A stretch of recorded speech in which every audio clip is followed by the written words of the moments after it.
आज के ऑनलाइन शिक्षण में आप सभी बच्चों का स्वागत है। आज हम लोग शिष्यवृत्ति स्कॉलरशिप का प्रथम प्रश्न पत्र का गणित पोर्शन पढ़ेंगे, जिसमें संख्या ज्ञान चल रहा है। संख्या ज्ञान में हमारा घटक है, उपघटक है योगात्मक प्रतिलोम तथा गुणात्मक प्रतिलोम संख्या। योगात्मक प्रतिलोम तथा गुणात्मक प्रतिलोम पर आधारित प्रश्नों को हल करेंगे। योगात्मक प्रतिलोम क्या है, गुणात्मक प्रतिलोम क्या है, इसके बारे में थोड़ा जानकारी आप लोगों को हो चुकी है। योगात्मक प्रतिलोम यानी कोई संख्या धनात्मक है तो उसका प्रतिलोम ऋणात्मक होगा, यानी ऋण में लिखी जाएगी, या ऋण में है तो धन में। और कोई संख्या गुणात्मक प्रतिलोम यानी कोई संख्या अगर है उसको उल्टा कर देंगे तो वो जो है गुणात्मक प्रतिलोम हो जाएगा। यानी अगर अंश को हर और को अंश बना देंगे तो उल्टा हो जाता है, तो जो गुणात्मक प्रतिलोम हो जाता है। इसको प्रश्न के माध्यम से देखेंगे।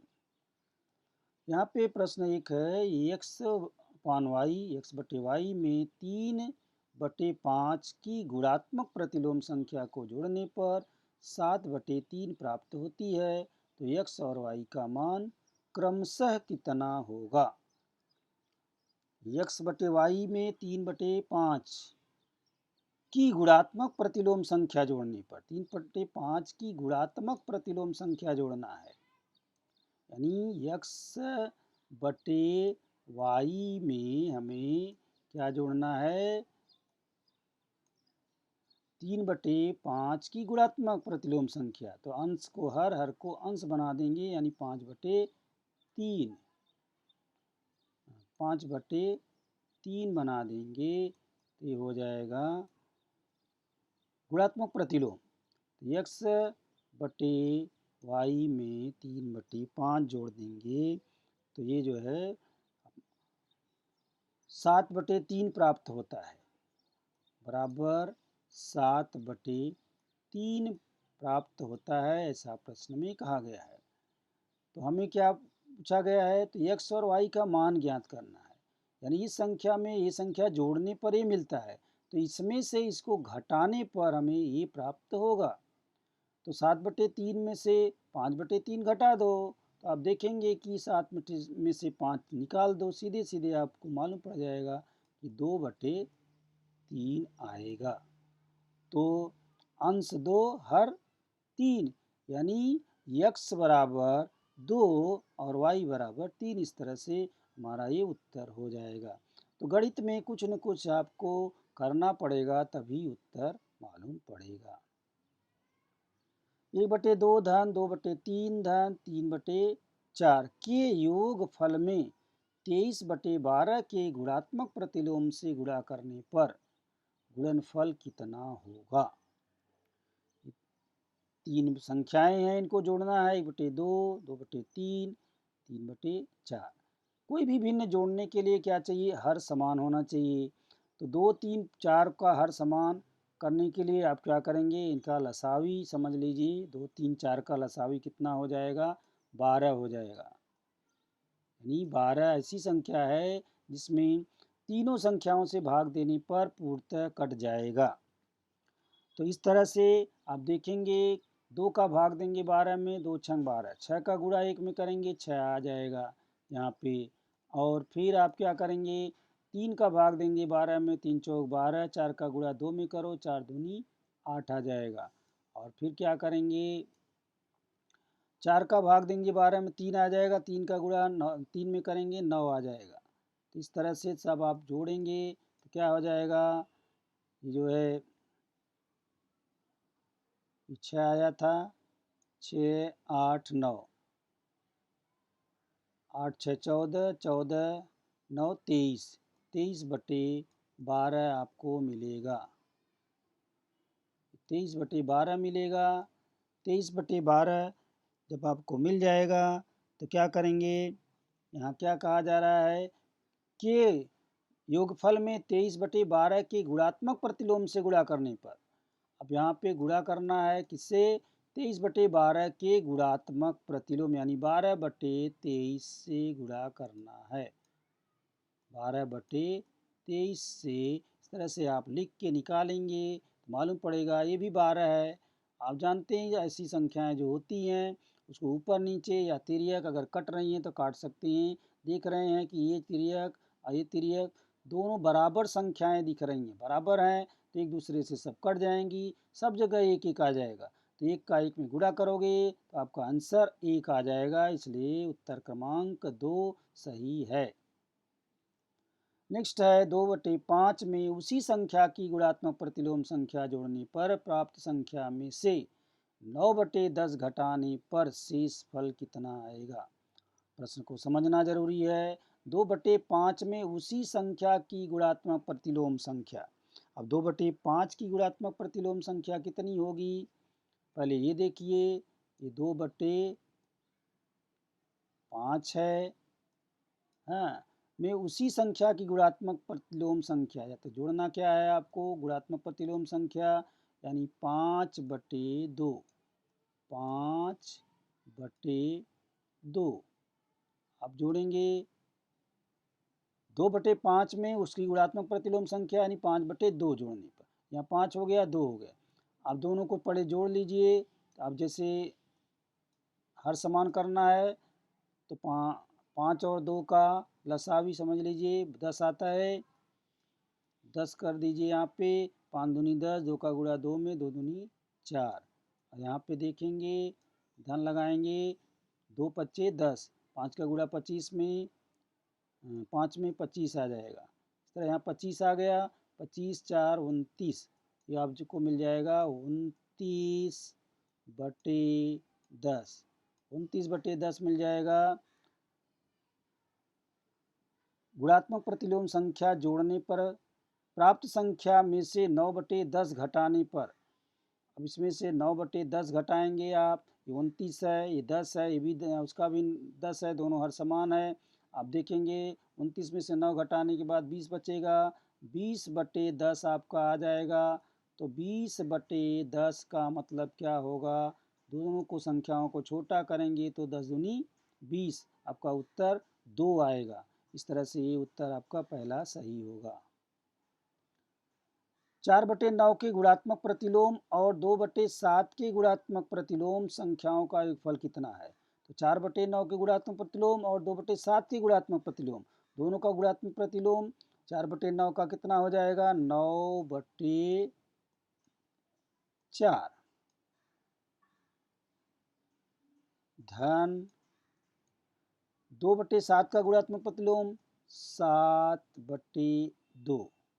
देखेंगे दोनों का हर 4 और 2 है, तो इनका लसा भी 4 हो सकता है, यानी 4 से दोनों संख्याएं ये जो है कट रही हैं, तो ये जो है कितना था, 9 था, 4 एकम 4, तो ये 9 ही रहेगा, 9 ही रहेगा, धन लगा देंगे।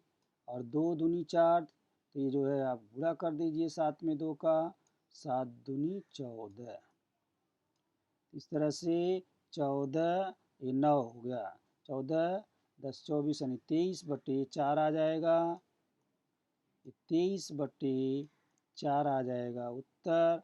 आगे क्या करा है, का योगफल कितना होगा, 23/4, यहाँ पे देखेंगे तो 5 सही 3/4, इसको क्या करेंगे, इसको पूर्णांक में बदल देंगे, 4 का भाग दे देंगे 23 में, तो 4 पंजे 20 आता है, बचेगा 3, तो ये उत्तर आ जाएगा 5/3/4, ये दूसरा उत्तर आपको मिल जाएगा। इस तरह से 2/5 और 3/7 के योगफल में 5/8 की गुणात्मक प्रतिलोम संख्या मिलाने पर योगफल कितना आएगा। 2/5 और 3/7 के योगफल में, पहले तो इनका योगफल निकाल लेंगे, तो यहाँ देखेंगे 5 और 7 है, दोनों का गुणा करो तो 35 आता है, यानी 35 हो जाएगा लसावी, 35 हो जाएगा लसावी। और इसको 5 से भाग देंगे 35 में, 7 आएगा, 7 का गुणा 2 में करेंगे तो ये 14 हो जाता है। और फिर क्या करना है, जोड़ना है, जोड़ना है तो 7 का भाग 35 में भाग देंगे तो 7 पच्चे 35 होता है, 5 का गुणा 3 में करो तो 15 आता है।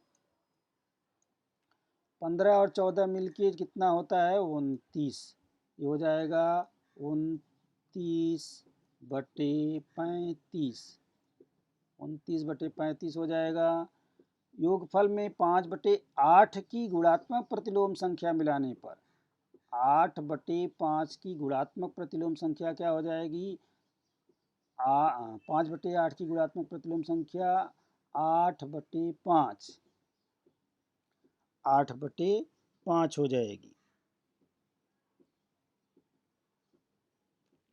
थोड़ा सवाल बड़ा हो जाएगा।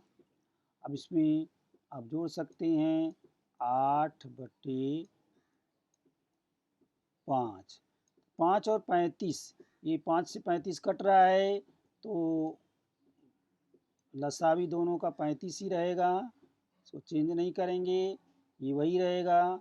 35 से 35 कट जाएगा, एक ही आएगा, यानी 29 ही रहने देंगे। और इसको क्या करेंगे? 5 सत्ते 35, 7 आता है, 7 का पहाड़ 8, 7 अट्ठे 56, 56 आ जाएगा यहाँ पे। 29 और ये 56, तो दोनों को जोड़ेंगे तो हो जाएगा 85/35, हो जाएगा 85/35। तो इसको छोटा कर सकते हैं 5 से भाग दे करके। ये जो है 17 × 85 होता है, यहाँ पे 17 आ सकता है और यहाँ पे 35 है, तो जो है 7, 5 सत्ते 35, 7 हो सकता है। तो इस तरह से आपका 7 से भाग देंगे 17 में, 7 दूनी 14, 2 पूर्णांक हो जाएगा और 3 बचेगा, तो 3 अंश बन जाएगा। तो ये 2 पूर्णांक, 3 अंश और हार 7, इसी में से आपको मिल जाएगा 17/7 में से, ये उत्तर हो जाएगा। अभी क्या लिखा है? 250/275 भागे 280/145 भाग देना है। तो भाग देते समय क्या होता है? हमेशा इसका गुणात्मक प्रतिलोम लिखा जाता है गुणे में लिख करके, इसको गुणे में लिख करके गुणात्मक प्रतिलोम लिखा जाता है।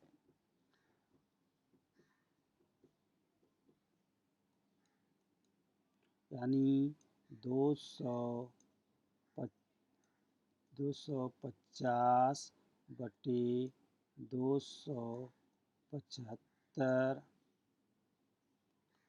गुणे, ये क्या हो जाएगा? 145 ऊपर हो जाएगा, 145 ऊपर हो जाएगा और 280 नीचे हो जाएगा। अब इसको काट के छोटा भी कर सकते हैं, इसको काट करके छोटा भी कर सकते हैं।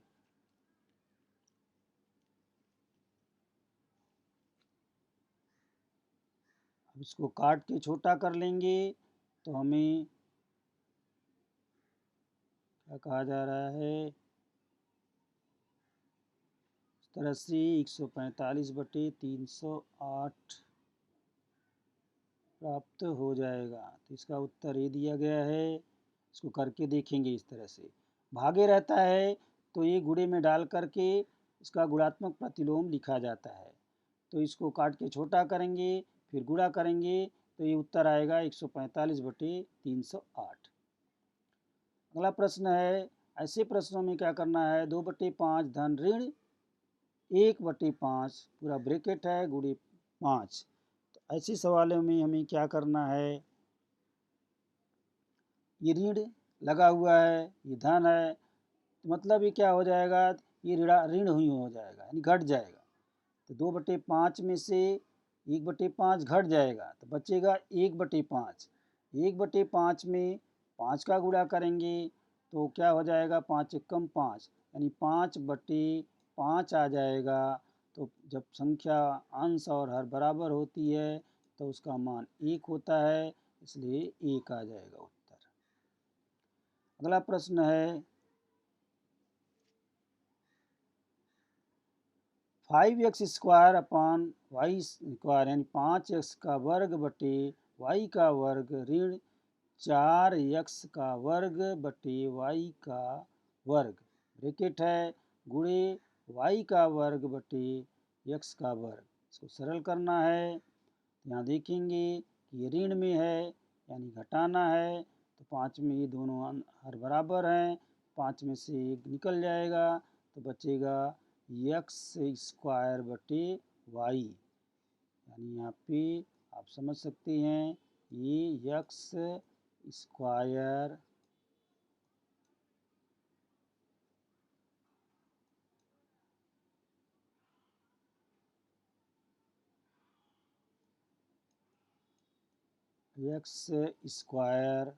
बटे y का स्क्वायर और गुणे y का स्क्वायर गुणे आएगा y का स्क्वायर, यहाँ आ जाएगा बटे x का स्क्वायर। यहाँ देखेंगे कि y ऐसे है, x ऐसे, दोनों तरफ बराबर बराबर चीज़ें दिख रही हैं। जो भी कोई बराबर रहता है तो उसका आंसर हमेशा यानी कट जाएगा एक दूसरे से, आंसर एक आ जाता है, तो इस तरह से एक आंसर आ जाएगा। तो इस तरह से अब सवालों को हल करेंगे। जो सवाल लिखे गए हैं सवाल को अच्छी तरह से पढ़ेंगे और समझेंगे तो आपका आंसर आएगा। इसके लिए थोड़ा गणितात्मक चीज़ें जो करना है उसको करके ही आंसर निकालेंगे। तो आज का ये वाला सेशन यहीं पे समाप्त करते हैं। बाकी का प्रश्न आप खुद से अभ्यास करें। धन्यवाद।